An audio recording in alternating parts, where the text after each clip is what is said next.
এজন মানুহক বহুদিন বিচাৰি আছিলোঁ। গ্ৰহ কৰিলা মাধৱ। টেলিফোন কৰিলে টেলিফোনটো তেখেতে ৰিচিভ কৰা নাছিল।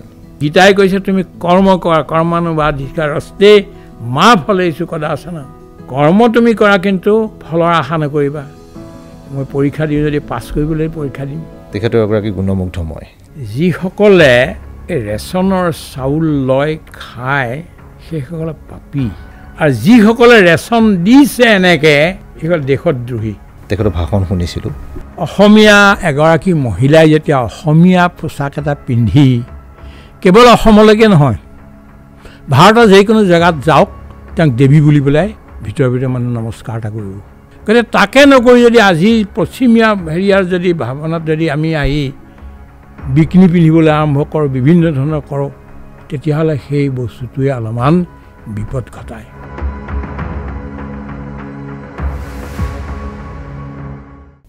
নমস্কাৰ, পাক ডিজিটেলৰ পডকাষ্টৰ নতুন এটা খণ্ডলৈ আপোনালোকক স্বাগতম। এজন মানুহক বহুদিন বিচাৰি আছিলোঁ। টেলিফোন কৰিলে টেলিফোনটো তেখেতে ৰিচিভ কৰা নাছিল। হয়তো ভাবিছিলোঁ টেলিফোন নম্বৰটো সলনি হ'ল। তেখেতৰ এগৰাকী গুণমুগ্ধময়। তেখেতৰ ভাষণ শুনিছিলোঁ। তাৰপিছত নজনাকৈ বা জনাকৈ তেখেতক বিচাৰি ফুৰিছিলোঁ। বৈষ্ণৱ পণ্ডিত বুলি ভাবিছিলোঁ প্ৰথমতে, কিন্তু পাছত গম পালোঁ যে সৰ্বোদয় আন্দোলনৰ এগৰাকী কৰ্মী। তেখেতৰ নামটো অসমৰ সুধী সমাজে জানে, হেম ভাই। তেখেতৰ আজি আমাৰ সৈতে সম্পৰ্ক স্থাপন হৈছে। হেম ভাই, সম্ভৱ খুব দীঘলীয়া সময়ৰ পাছত আপুনি কেমেৰাৰ মুখামুখি হৈছে। কিমান বছৰৰ পাছত? ক'ৰবাত মাজে মাজে হৈ যায়, ওৱান্স ইন এ ব্লু মুন। তাৰ আগতে আৰু অকণমান কৈ লওঁ। তেখেতৰ ভাষণ যদি কোনোবাই শুনিছে বা শুনাৰ সৌভাগ্য হৈছে, বিশেষকৈ ধৰ্ম আৰু মহাপুৰুষ শ্ৰীমন্ত শংকৰদেৱ গান্ধী সম্পৰ্কত, আপুনি ঘণ্টা পাছত ঘণ্টা শুনি থাকিব পাৰিব। ভাষণৰ যিটো যাদু, ভাষণৰ যিটো কলা, ভাষণ দিয়াৰ, হেম ভাই ডাঙৰীয়া এই ক্ষেত্ৰত অদ্বিতীয় বুলি ক'ম। কিন্তু ধানপুৰীয়া কঁঠাল কেতিয়াবা পাতৰ আঁৰত টুকাই থাকে। মানুহজনক কিছুৱে জানে, বহুতেই নাজানে। জীৱনৰ আকাশীটা বসন্ত গৰকিছে। এতিয়াও প্ৰাগৰে ষ্টুডিঅ'লৈ খোজকাঢ়ি আহিছে, তলৰ পৰা চিৰি বগাই আহিব পাৰিছে। নিৰামিষ ভোজী। কিমান দিন ধৰি আপুনি নিৰামিষ ভোজন কৰিছে? 12 বছৰৰ পৰা। 12 বছৰৰ পৰা এতিয়া 81 বছৰ। 12 বছৰ বয়সতে আপুনি মাছ মাংস এৰিলে আজিলৈকে। আপোনাৰ ডায়েবেটিছ, প্ৰেছাৰ কিবা এনেকুৱা আছে? নাই, একো অসুখ নাই। এখন এটা আশ্ৰমৰ ধাৰণা লৈ তেওঁ বশিষ্ঠত এটা জীৱন কটাইছে। শান্তি সাধনা আশ্ৰম। বহু দিনতে গৈছিলোঁ। এতিয়াও সেই আশ্ৰম আছে। আশ্ৰমতে তেওঁ সতীৰ্থৰ সৈতে বাস কৰে। তাৰ পৰা ইয়ালৈ আহিছে এখন চুমু, টাটা চুমু। গুৱাহাটীত এতিয়া খানতে দেখিবলৈ পোৱা নাযায়। পুৰণা টাটা চুমুখনত আহিছে তেখেত। প্ৰথমতেই যাম, আপোনাক সুধিব বিচাৰিম, আপোনাৰ আচল নাম? আপোনাৰ ঘৰ শিৱসাগৰত। হয়। মই জানো শিৱসাগৰত হেম ভাই বা তেনেকুৱা ধৰণৰ নাম সাধাৰণতে পোৱা যায়। আপোনাৰ আচল নামটো কি? আপোনাৰ?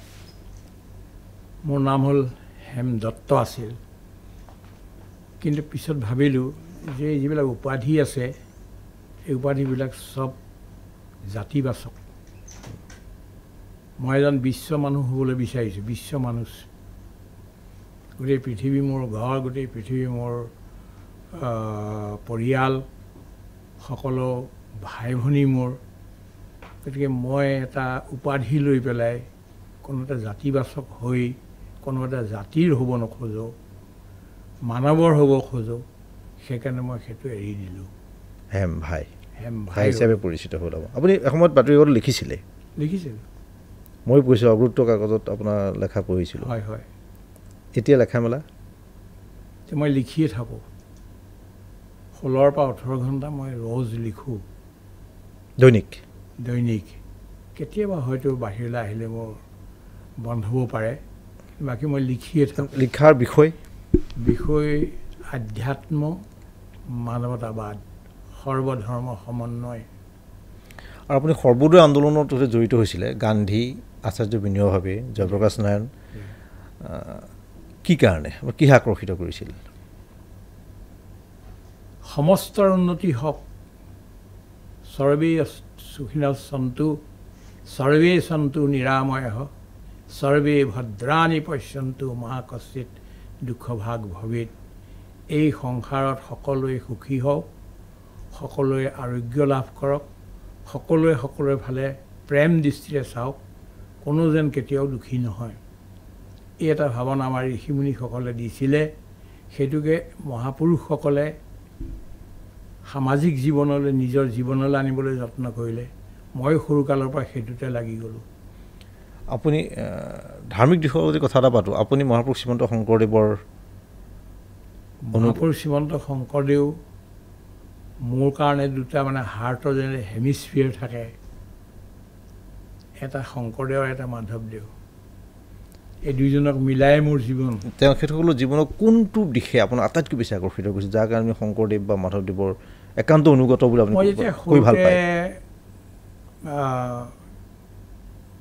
মানে শংকৰদেৱৰ কীৰ্তন ঘোষা পঢ়িছিলোঁ এটা ধুনীয়া দুটা বাক্য আছে আপুনি যদি সুৰত গাই দিয়ে অকণমান আমাৰ নতুন প্ৰজন্মৰ কাৰণে কিনো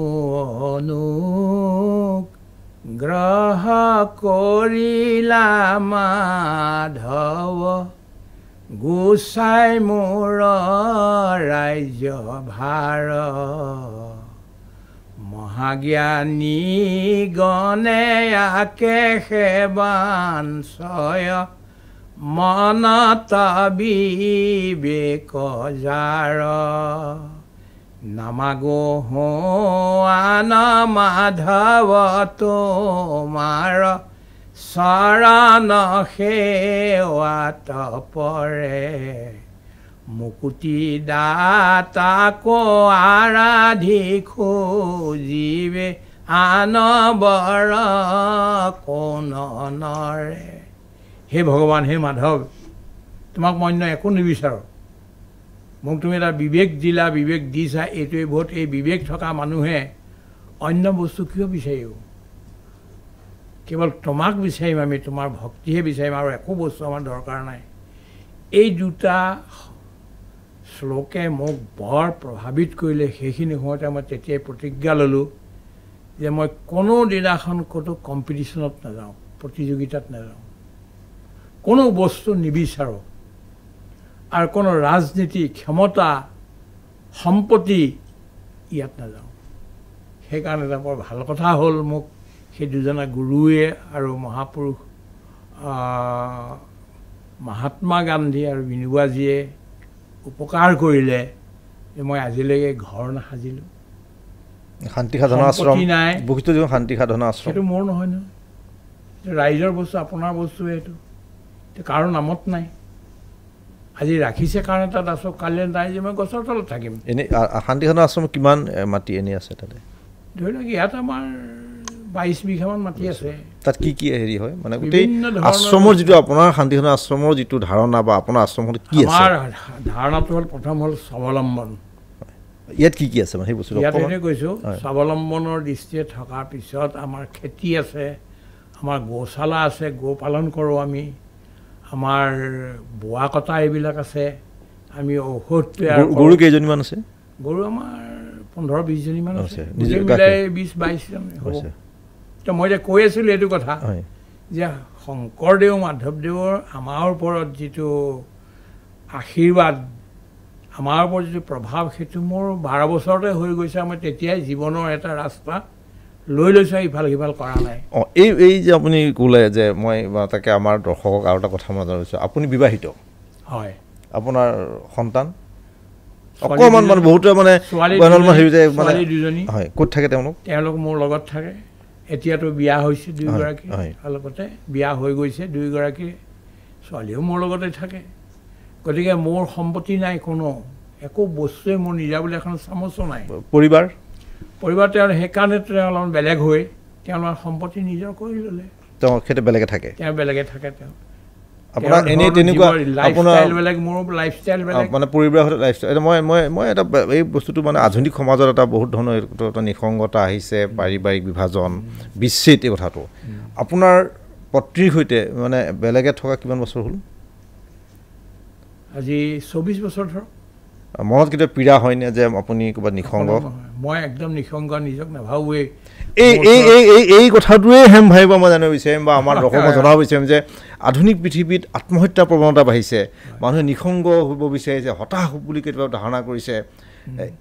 এই অৱস্থাটোৰ পৰা বিশেষকৈ যুৱ প্ৰজন্ম, বিবাহিতসকলৰ বহুতেই এইটো হৈছে এই যে হতাশা, নিসংগতা হতাশা যিটো আনে, তাৰ পৰা পৰিত্ৰাণৰ উপায়টো কি? উপায় প্ৰেম। সকলোকে প্ৰেম কৰক। মই গছবিলাকক প্ৰেম কৰোঁ, ফুলবিলাকক প্ৰেম কৰোঁ, মোৰ তাত আছে। ৰাতিপুৱা গধূলি মোৰ চৰাইবিলাক মোৰ ওচৰলৈ আহে, কথা পাতেহি, এই কৰেহি। মই গছৰ লগতো কথা পাতোঁ। মই যেতিয়া অলপমান নাচিবলৈ আৰম্ভ কৰোঁ গছৰ, মোৰ অলপ লগে লগে কেতিয়াবা আপুনি আহিলে গম পাব সিহঁতেও মোৰ লৰচৰ কৰে। গতিকে ইমানে আমাৰ মৰম চেনেহ ইজনৰ সিজনৰ প্ৰতি আছে। ব্যক্তি মানে কোনোবা পৰিয়ালৰ পৰা আঁতৰি আছে, এই বস্তুটো আপোনাৰ নাহিব, ভাৱনাই নাহে মোৰ। কাৰণ মই এইটোৱে কৈছোঁ, আমাৰ এটা ব্যাপক যিসকল নিসংগতাত ভুগি থকা মানুহ বহুত বেছি। এতিয়া কিবা এটা সমীক্ষাটো ওলাইছে, তেওঁলোকক আপুনি কি দিহা দিব? তেওঁলোক কেনেদৰে জীৱন কটাব লাগে? মই এইটো কওঁ যে মই নিজেও, মই কেৱল হেমভাই বুলি এটা জীৱন, হেমভাই আমুকত জন্ম হৈছিল, আমুক দিনাখন মৰিব, এইটো হেমভাই নহয়। হেমভাই এটা অনন্ত, এটা এক ইটাৰনিটিত আমি ঘূৰি আছোঁ। জনম মোৰ এভুমুখী, জীৱন মোৰ কৰ্তব্য পালন, মৃত্যু এক নমস্কাৰ মাত্ৰ। গতিকে মইতো ভবাই নাই মোৰ এইটো জীৱন যাব, এতিয়া যাব। আপুনি মোক সুধিছিলে যে মোৰ বেমাৰ আজি হৈছে, নাই হোৱা নাছিল, কেতিয়া হ'ল? এই ক'ভিডৰ পিছত ইনজেকশ্যন লোৱাৰ পিছত মোৰ বেমাৰ হ'ল, মোৰ হাৰ্টৰ এটেক হ'ল। তাৰপিছত মই তালৈ গ'লোঁ, মোক পঠিয়াই দিলে অসম চৰকাৰে বেংগলোৰলৈ, নাৰায়ণ হস্পিটেললৈ। তাত গৈ দিলে মোৰ কেঞ্চাৰো হ'ল। Cancer? I am carrying all these things but I am very happy. কোনটো পৰ্যায়ত পালে আপোনাৰ? মোৰ 3 নম্বৰ পালেগৈ। কিহত হৈছিলে? মোৰ ডিঙিত হৈছিল। তাৰপিছত এতিয়া ঠিক। মই ভগৱানক ক'লোঁ যে মই আহি তোমাৰ এটা ৰেখা এটা পালোহি, এইটো ৰেখাৰ সিপাৰে তুমি, এইপাৰে আমি। মই তোমাৰ ওচৰলৈ আহিলোঁ, তুমি এতিয়া লৈ যাব পাৰা আৰু ঘূৰাই পঠিয়াব পাৰা। ভগৱানে ঘূৰাই পঠিয়ালে, তোৰ কাম বহুত আছে। তই যিটো প্ৰতিজ্ঞা কৰিছিলি,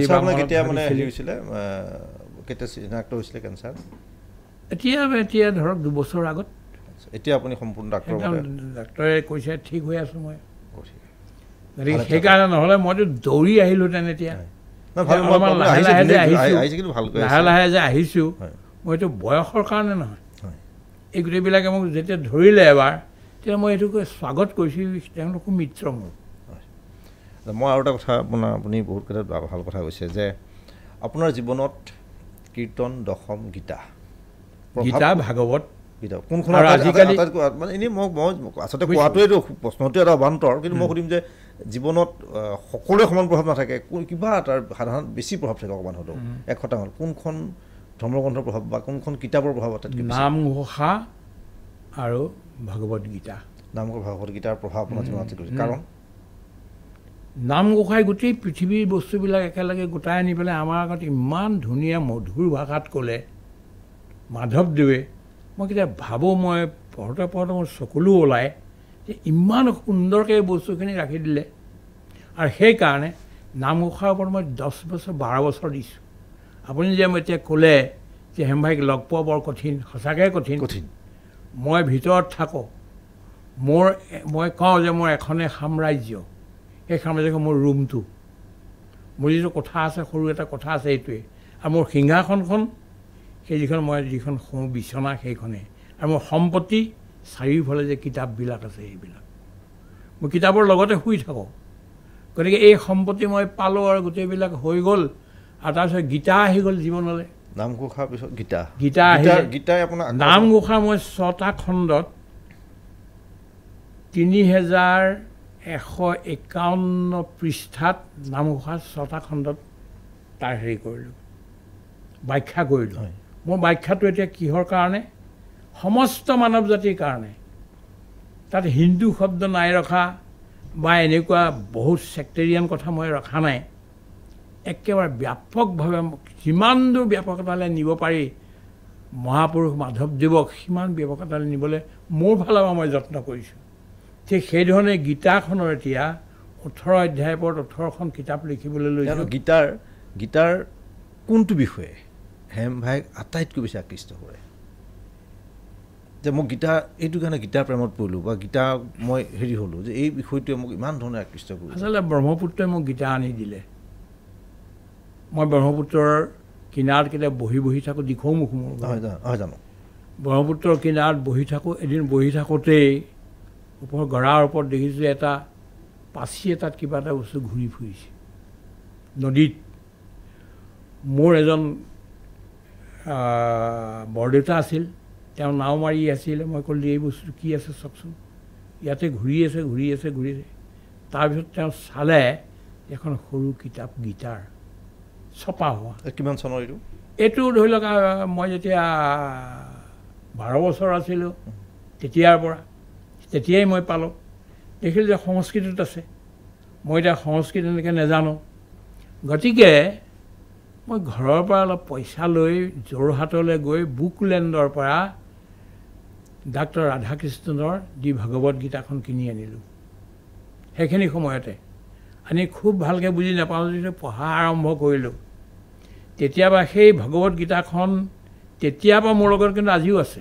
সেই কপিটো আছে। গতিকে সেইটো কৈ মই এৰা নাই।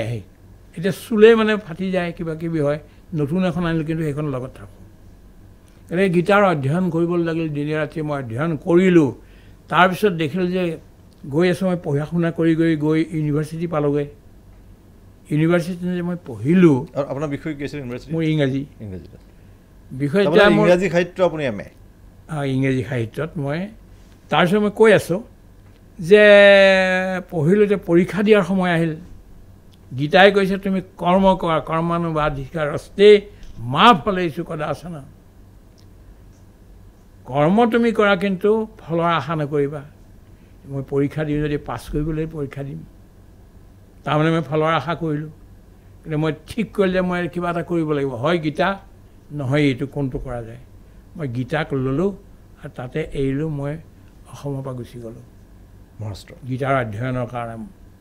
ইউনিভাৰ্চিটিৰ ওচৰলৈ গ'লোঁ। বিহাৰত আছিল তেখেত। বিহাৰৰ পৰা মোক পঠিয়ালে মহাৰাষ্ট্ৰ ব্ৰহ্মবিদ্যা মন্দিৰলৈ। তাত মই 14 বছৰ থাকিলোঁ, অধ্যয়ন কৰিলোঁ। কিন্তু তাত এনেই নহয় আপুনি বহি আৰু কেৱল অধ্যয়ন কৰিলে নহয়, দিনৰ দিনটো কাম কৰিব লাগিব। মই খেতিৰ কাম বহুত কৰিলোঁ, শিল বহুত ভাঙিলোঁ, কোৰ বহুত মাৰিলোঁ। মাৰি যে ভাগৰো, তেতিয়া মই সেই গীতাখন লৈ পঢ়োঁ, মুখস্থ কৰোঁ। এনেধৰণে কৰি 1979 চনত বৃন্দাবনলৈ গৈ সেই গোবৰ্ধন পাহাৰৰ পৰিক্ৰমা কৰি তাৰ তলত বহি পেলাই গীতাৰ অসমীয়া অনুবাদ কৰিলোঁ। সংস্কৃত গীতাত যিমান শব্দ আছে সিমানেই শব্দ দি, সংস্কৃত গীতাত যিমান আখৰ আছে সিমানেই আখৰ ৰাখি পেলাই, সংস্কৃত গীতাত যিমান শ্লোক আছে সিমানেই শ্লোক দি গীতা আই বুলি এখন কৰিলোঁ, ছপা কৰিলোঁ। গোটেই অসমত এতিয়া চলে কিতাপখন, চলে। মই আৰু এটা কথা, আপুনি মহাৰাষ্ট্ৰত থাকোঁতে মাৰাঠী শিকিছিলে? মাৰাঠী শিকিলোঁ। আপুনি এনেই ভাষা, অসমীয়া ভাষাটো বা আপোনাৰ নিজৰ মাতৃভাষা, তাৰ বাহিৰে আপুনি এনেই? অসমীয়া মই ইংৰাজীত ভাষণ দিওঁ, হিন্দীত ভাষণ দিওঁ, মাৰাঠীত ভাষণ দিওঁ, সংস্কৃত মই জানো অলপ, গতিকে বঙালীটো জানোৱেই, উৰিয়া জানো। এইধৰণে বেলেগ বেলেগ ধৰণৰ ভাষা মই শিকিছোঁ। বিনয়ভাৱে আপুনি লগ পাইছিলে গান্ধীক মই লগ পোৱা নাছিলোঁ, কিন্তু গান্ধীৰ প্ৰভাৱ মোৰ যিহেতু গান্ধীজীৰ মোৰ সত্য অন্বেষণৰ কাহিনী এই কিতাপখন 12 বছৰ বয়সতে মোৰ হাতত পৰিলে আৰু মই পঢ়িলোঁ। তেতিয়া মই ঠিক কৰিলোঁ যে মোৰ এইটোৱেই ৰাস্তা। কহ পন্থা প্ৰস্কন্তু মহাজনগতা এইন চ পন্থা। মহাজন সি যি পথেৰে গৈ আছে সেইটোৱেই পথ। তেতিয়াও মহাত্মা গান্ধী, তেতিয়াও মই আপুনি গান্ধীৰ কথাটো ক'লে, গান্ধী দৰ্শন, কিন্তু আপুনি আৰু এটা কথা ক'লে যে যিটো সমাজবাদৰ লগত মিলে যে সমাজৰ শেষৰজন মানুহৰ উন্নতি। হয়, এইটো হ'ল মানে আপোনাৰ ৰাস্কিনৰ আনটু দিছ লাষ্ট কিতাপখন। মহাত্মা গান্ধী এবাৰ জোহান্সবাৰ্গৰ পৰা নাটাললৈ গৈ থাকোঁতে 24 ঘণ্টা ৰেলেৰে যাব লাগে, তেতিয়া তেওঁক এজন তেওঁৰ মিত্ৰই এই কিতাপখন আনটু দিছ লাষ্ট সৰু কিতাপ এখন দিছিলে। সেই কিতাপখন তেওঁ পঢ়া আৰম্ভ কৰিলে, এৰিব নোৱাৰিলে, গোটেই ৰাতিটো পঢ়ি সেই কিতাপখন মানে পূৰা কৰিলে। পূৰা কৰি কাগজ পেঞ্চিল লৈ তেওঁ লিখা আৰম্ভ কৰিলে গুজৰাটী ভাষাত। আনটু দিছ লাষ্টত কি কি আছে? The good of individual is contain in the good of all. এজন ব্যক্তিৰ ভালটো, যিটো মংগল, উন্নতিটো সকলৰ উন্নতিতে সোমাই আছে। এইটো হ'ল প্ৰথম সূত্ৰ। দ্বিতীয়তে ক'লে যে দি life of A tiller and A worker is the life worth living. এজন খেতিয়ক, এজন বনুৱাৰ জীৱনেহে আচল জীৱন, আমাক তেনেকুৱা জীৱনে জীব লাগিব।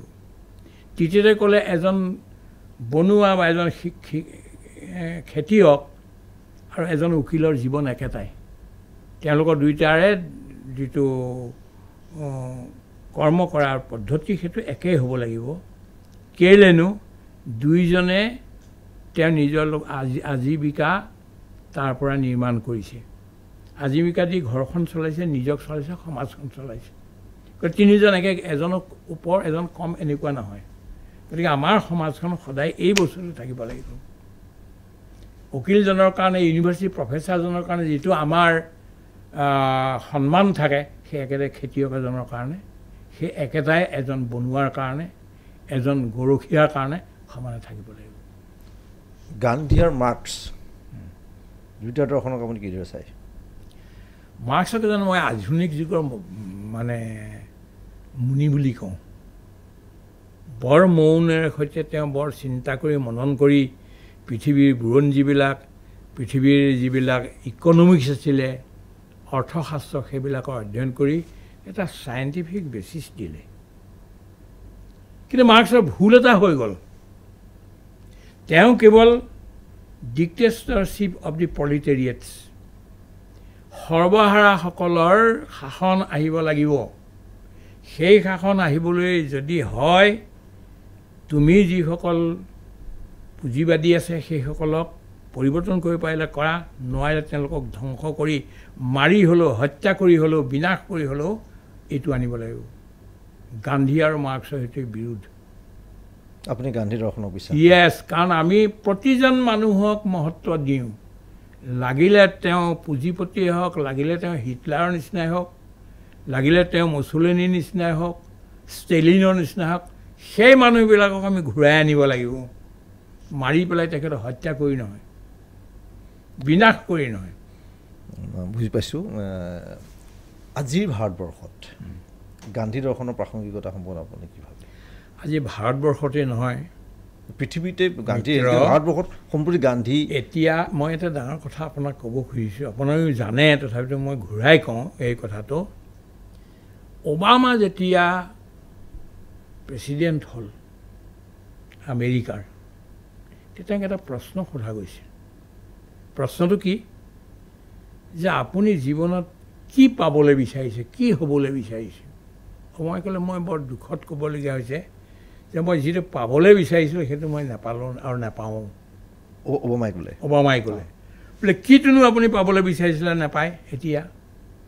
তেওঁ ক'লে যে মই মহাত্মা গান্ধীৰ লগত তেখেতৰ আশ্ৰমৰ সেই জুপুৰিত একেলগে বহি, মাটিত বহি এসাঁজ খাবলৈ বিচাৰিছিলোঁ, কিন্তু মহাত্মা গান্ধী নাই।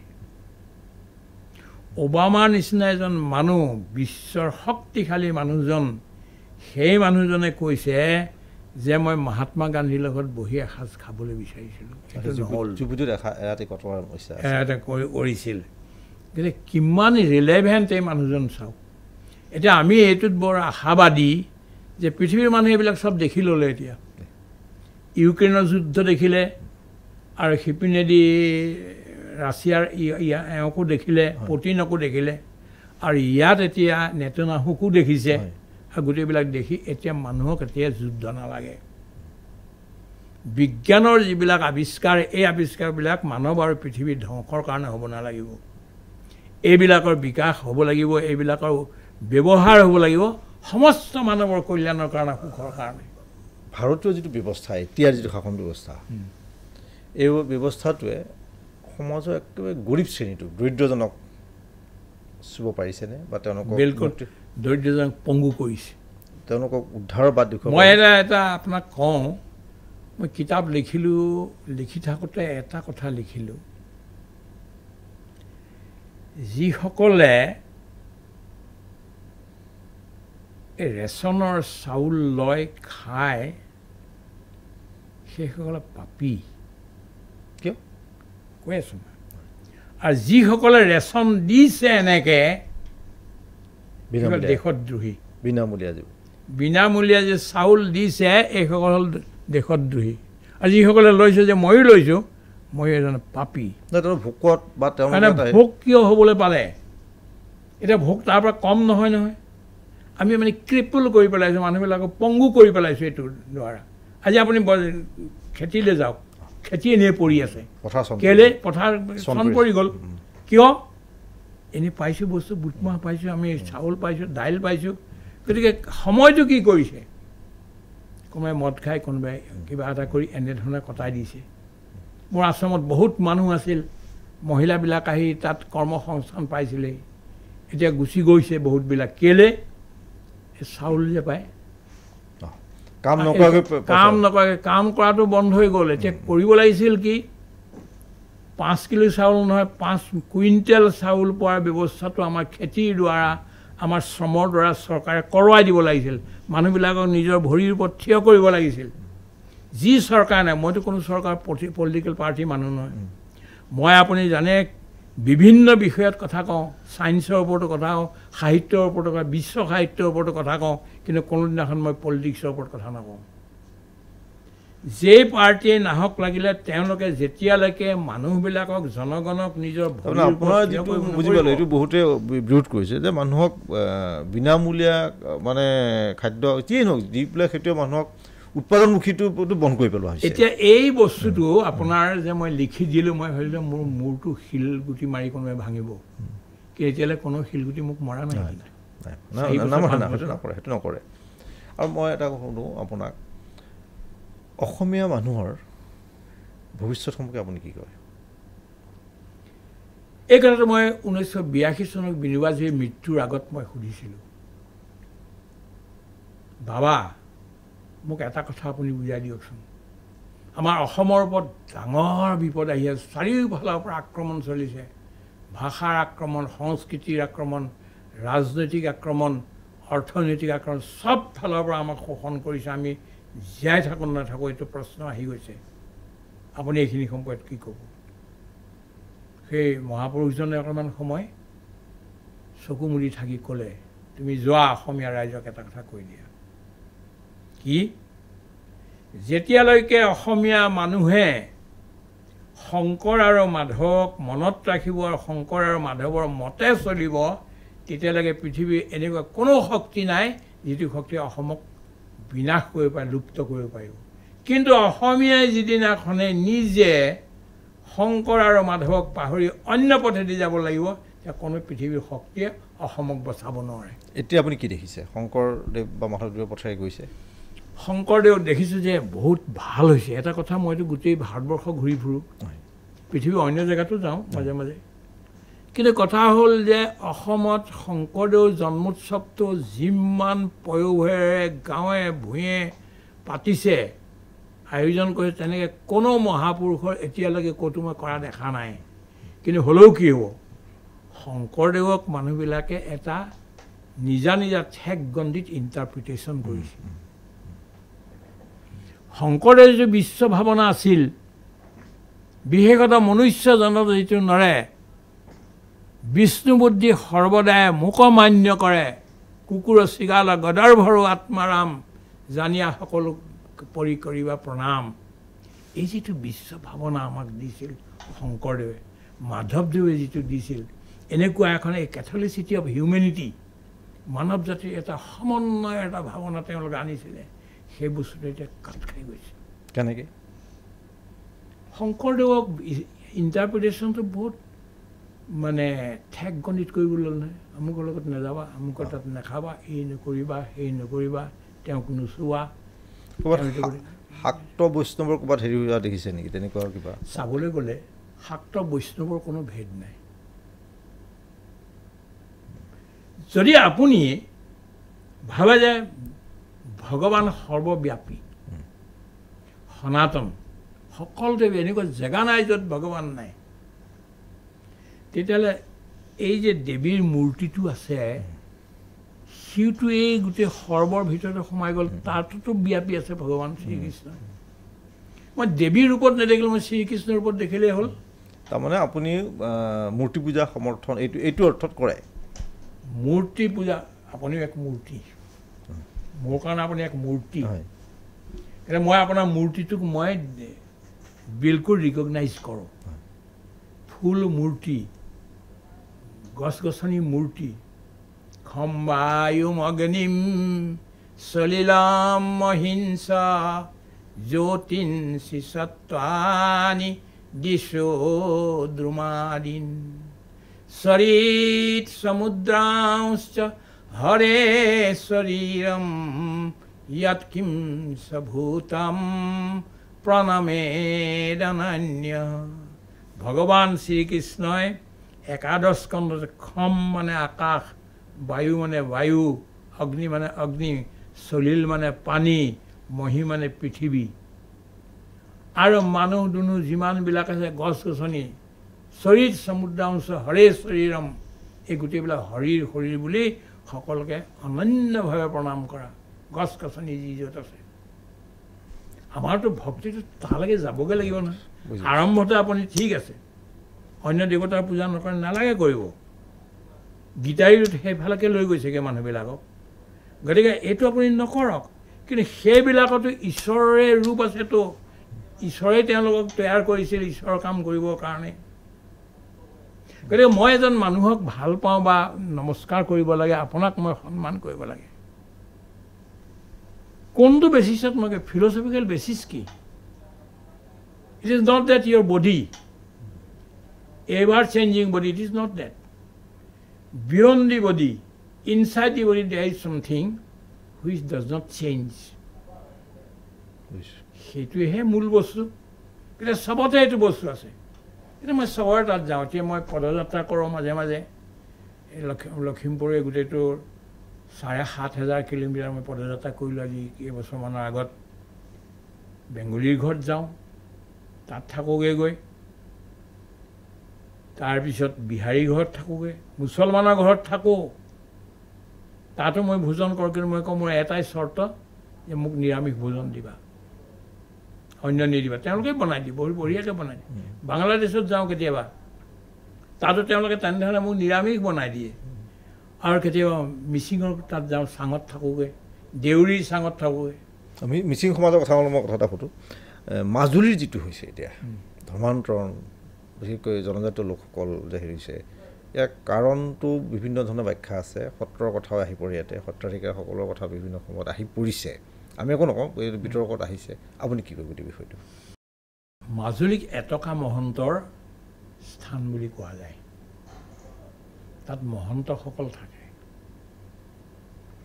আৰু তাত কেইটামান ভাল কথা আছিল মই এই কথা গোটেই ভাৰতবৰ্ষতে প্ৰচাৰ কৰোঁ যে মাজুলীত কমেও ২-৩টা বস্তু নাই এটাতো কোনেও তলা নলগায় মানে কথা এতিয়া আজিকালি তলা নলগায় নলগায় তাত চোৰেই নাই চুৰ নকৰে মানুহে মাজুলীত গতিকে কিহত মানে তলা কিয় লগাব নলগায় এইখন এনেকুৱা এখন ইডিলিক স্থান স্বৰ্গৰ নিচিনা স্থান ২ নম্বৰ তাত মদৰ দোকান নাই মানুহে মদ নাখায় সেইটোৱে কয় তৃতীয় তাত মানে বলি প্ৰথা নাই এই তিনিটা বৰ বঢ়িয়া কথা আৰু অসমীয়া ভাষাটো আজিও যদি শুদ্ধভাৱে ক'ৰবাত ৰাখিছে ধৰি সেইটো মাজুলী মানুহে ৰাখিছে কিন্তু দুখৰ কথা তাতোহে অন্য মানুহ সোমাই গ'লহি কিয় সোমাই গ'লি এই ধৰ্মান্তৰণকৰণৰ যিটো বিষয়টো এইটো কি কৰোঁ ধৰ্মান্তৰণ অত্যন্ত বেয়া বস্তু সৰ্বধৰ্ম সমভাৱ আমি ৰাখিছোঁ মই নিজেও গোটেই সকলো ধৰ্মৰ ওপৰত এখন কিতাপ লিখিবলৈ লৈছোঁ এতিয়া আৰু যেনেকৈ মই গীতা পঢ়োঁ তেনেকৈ মোৰ ওচৰত আপুনি এতিয়া কোৰাণ পাব খ্ৰীষ্ট ধৰ্মৰ বাইবেল পাব তাত যে বিশেষভাৱে বহু পৰিয়াল যে হৈ গ'ল কাৰণটো আঁৰৰ কাৰণটো কি সেইটো আগৰ কাৰণটো এইটো যে আমি নগ'লোঁ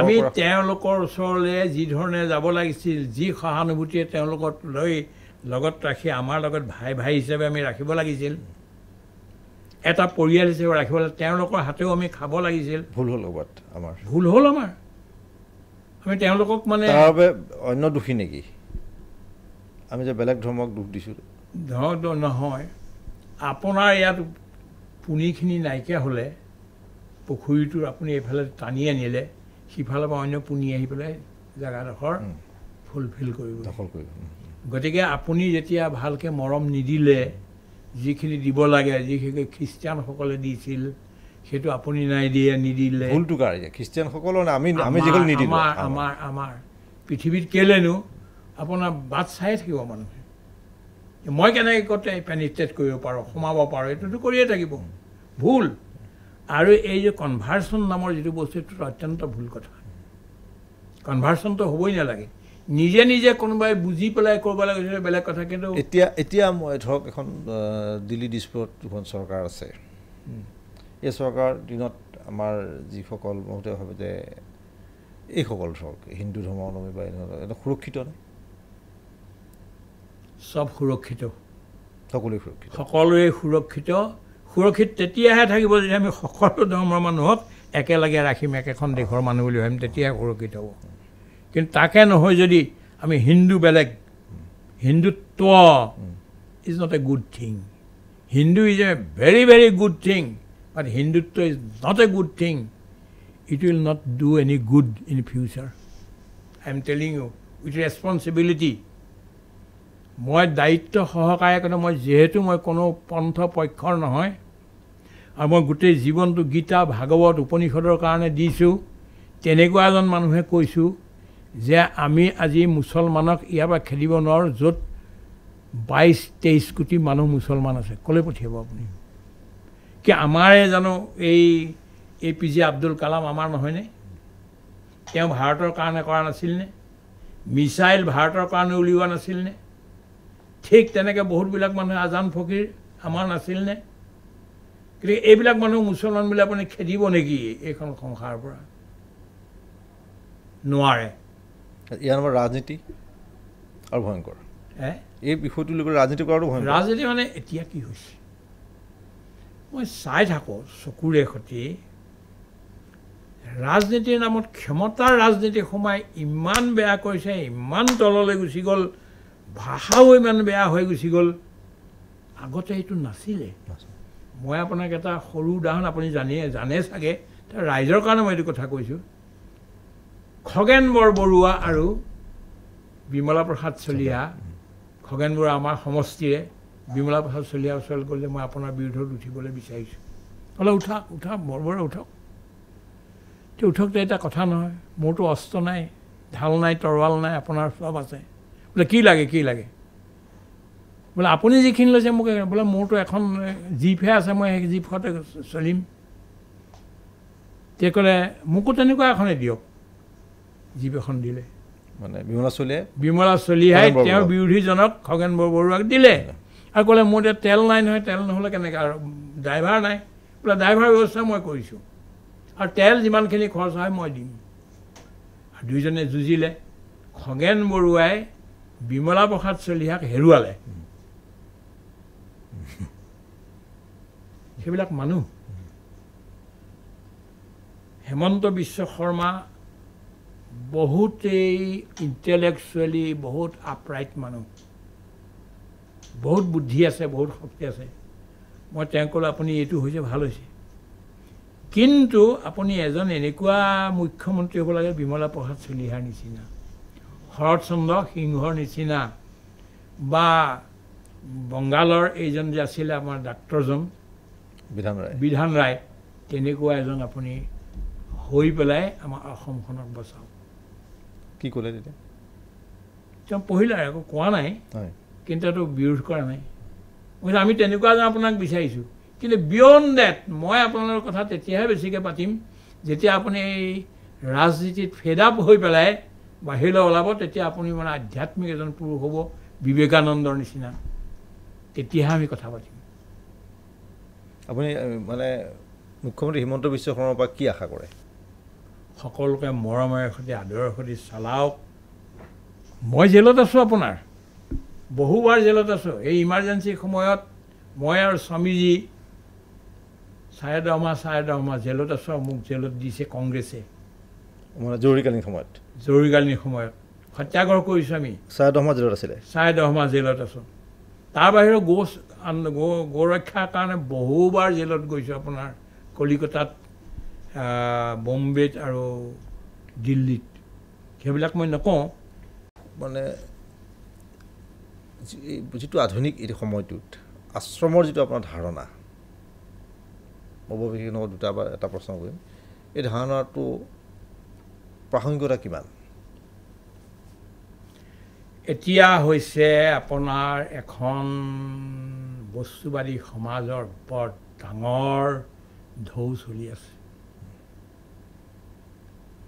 আমি যিধৰণে এপইচাও নলগাওঁ, আজিলৈকে আমি ইমান দিন কাম কৰিলোঁ, ৰাইজৰ কামতে গোটেই দিনে ৰাতিয়ে থাকিলোঁ, ঘূৰি ফুৰিলোঁ, বিভিন্ন ধৰণত গ'লোঁ। য'ত দুটা দলৰ ভিতৰত কাজিয়া হয়, হিংসা হয়, তাত গৈ আমি সোমাই যাওঁ। এই বড়োলেণ্ডৰ যিটো হ'ল এতিয়া মুছলমান আৰু বড়োৰ মাজত, আমিতো গ'লোঁ, আমাকেইতো পঠিয়ালে চিফ মিনিষ্টাৰ আৰু আমাৰ মহামহিম ৰাজ্যপালে। আমি গোটেই ভাৰতবৰ্ষৰ পৰা মানুহ আনি আমাৰ আশ্ৰমতে 3 দিনৰ ট্ৰেইনিং দি আমি গোটেইবিলাকে তাততো 1-1.5 বছৰ তাত থাকিলোঁ। য'ত মিলিটাৰী যাব নোৱাৰে, ভয় কৰে, ৰাতি পুলিচে ভয় কৰে, সেইবোৰ জেগাততো আমি ঘূৰি ফুৰোঁ। আমাৰ ছোৱালীবিলাক ঘূৰে, গোটেইবিলাক ঘূৰে। তাৰ কাৰণে আমি পইচা লোৱা নাই। কোনেও আজি ক'ব নোৱাৰে অসমত যে আমি এই কামটো কৰি ইয়াৰ কাৰণে 5 টকা আমি আশ্ৰম যিটো আপুনি শান্তি সাধনৰ আশ্ৰম, লখিমপুৰত এখন আছে আৰু বিনুবাজীৰ হেৰিয়াত আৰু আছে। লখিমপুৰত আমিও এখন কৰিব খুজিছোঁ এতিয়া। আৰু ক'ত কৰিব লৈছে? আৰু কেইবাডোখৰ জেগা আছে, শিৱসাগৰ আছে, আপোনাৰ তেনেকুৱা মানুহৰ মাজুলী আছে। কিন্তু মানুহে ভালেই পাইছে, কিন্তু মানুহবিলাকে আজিকালি আগতকৈও ঘৰৰ প্ৰতি যিটো মোহ বা ঘৰ কওঁতে আপুনি ঘৰৰ এটা মানে ব্যাখ্যা দিছিলে, হাউচ আৰু হোম। য়েছ, দিছিলোঁ। বিৰাট প্ৰাসংগিক। মই সেই বস্তুটো আপোনাৰ মানে আশ্ৰমৰ কথা মই বুজি পালোঁ। সেই বিষয়ে আপুনি অকণমান মই হাউচ আৰু হোম। দেখক, মানুহ কেৱল a man does not live by bread alone. কেৱল অন্ন, বস্ত্ৰ আৰু বাসস্থান ইয়াৰ দ্বাৰা মানুহ জীয়াই নাথাকে। শিল, ইটা, বালি, চিমেণ্ট, ৰড, মিস্ত্ৰী, ইঞ্জিনিয়াৰ এইবিলাক মিলি আপোনাৰ এটা হাউচ তৈয়াৰ কৰিব, গৃহ তৈয়াৰ কৰিব নোৱাৰে, হোম নিৰ্মাণ নকৰে। A house can be made by these material things, but home can not be made by this one. হোমৰ কাৰণে কেইটামান বিশেষ বস্তু লাগে। আপুনিয়ে মই একেলগে থকাৰ বা একেলগে অহাৰ কাৰণে বেলেগ কিছুমান বস্তু লাগে। সেইকেইটা হ'ল কি? সত্য, প্ৰেম, কৰোণা, দয়া, ক্ষমা, শ্ৰদ্ধা, সেৱা, সহিষ্ণুতা, কোমলতা, ত্যাগ, সহানুভূতি আদি আদি। এটা হোমৰ কাৰণে প্ৰয়োজন, সেইটো কাৰণে দৰকাৰ। সেই বস্তুটো আমি হাউচৰ কাৰণে ৰড, লোহা, চিমেণ্ট, মিস্ত্ৰী, এইটোৱে হ'ব। সেইকাৰণে হাউচ এতিয়া বনিছে, বহুত ডাঙৰ ডাঙৰ বিল্ডিং বনিছে। গুৱাহাটীতে কিমান বনি গ'ল, কিন্তু ভিতৰখনটো বৰ বেয়া, ভিতৰখন বেয়া। কিন্তু ক'ৰবাত এটা মানুহে জুপুৰি খাই আছে, তথাপিতো মৰম স্নেহটো আছে। যিদিনাখনি পৰিয়ালটোত মানুহে একেলগে বহি একেখন টেবুলতে বা এখন মজিয়াতে বহি পেলাই ভোজন নকৰিব, এজনে এজনে নিজৰ নিজলৈ খাবলৈ আৰম্ভ কৰিব, সেইদিনাখন আমাৰ পৰিয়ালত ডিছইণ্টিগ্ৰেশ্যন আৰম্ভ হৈ গ'ল। পৰিয়াল ফাটি ফাটি টুকুৰা কাৰণটো এই মৰম স্নেহ, প্ৰেম প্ৰীতি এইবিলাক যে নাই। Every one of us is afflicted with some diseases, either it is physical disease or mental or spiritual. To get relief of all these, we are running after the pathies. Allopathy, homeopathy, heliopathy, Ayurveda, naturopathy, adi. But if there is no sympathy or empathy, other pathies will not work. Right. এজন doctor আছে, তেওঁ যদি হাঁহি এটা মাৰি ৰোগীজনক কিবা এটা কথা কয়, ৰোগীজনৰ আধা হেৰি ভাল হয়। কিন্তু তেওঁ যদি কোনো চিম্পেথিয়েই নাই, কৰ্কশে যদি, তেতিয়াহ'লে ভয় খাই পেলাই আৰু তেওঁ আৰু বেছি হৈ যায়। গতিকে এম্পেথি ইজ এ ভেৰি দৰকাৰী বস্তু, সহমৰ্মিতা, সহধৰ্মিতা, এই বস্তুবিলাকৰ বৰ আৱশ্যক। সেইটো ঘৰ এখনত বা সমাজ এখনত তেতিয়াহে থাকিব। ডাঙৰ মানে এই কথাটো মই মাজে ভাবনি মই শুনিছিলোঁ বা পঢ়িছিলোঁ যে হাউচ আৰু হোমৰ পাৰ্থক্য আপুনি কৈছিল। আৰু আপুনি আৰু মই এখন সভাত শুনিছিলোঁ যে অসমীয়া মহিলাই যিবোৰ গহনা পিন্ধে, আ অলংকাৰ পিন্ধে, তাৰ বৈশিষ্ট্য আছে, আপুনি কৈছিলে। অসমীয়া এগৰাকী মহিলাই যেতিয়া অসমীয়া পোচাক এটা পিন্ধি কেৱল অসমলৈকে নহয়, ভাৰতৰ যিকোনো জেগাত যাওক, তেওঁক দেৱী বুলি পেলাই ভিতৰে ভিতৰে মানুহ নমস্কাৰ এটা কৰিব।